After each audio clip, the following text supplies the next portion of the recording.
পৃথিবীর সবচেয়ে নিকৃষ্টতম ৫ জন ব্যক্তি, তাদের কথা আমি আপনাদের সামনে উপস্থাপন করছি।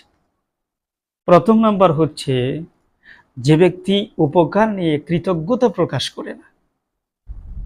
২ নাম্বার হচ্ছে, যে ব্যক্তি নিজেকে ভালো রাখার জন্য অন্যের ক্ষতি করতে দ্বিধাবোধ করে না। বলি নাউজুবিল্লাহ। ৩ নাম্বার হচ্ছে, যে ব্যক্তি যোগ্যতা না থাকা সত্ত্বেও ক্ষমতার জোরে চাকরি অথবা ক্ষমতার জোরে কোনো ক্ষমতা দখল করে, ওই ব্যক্তি হচ্ছে আল্লাহ রাব্বুল আলামিনের কাছে নিকৃষ্ট এবং পৃথিবীর সবচাইতে নিকৃষ্ট।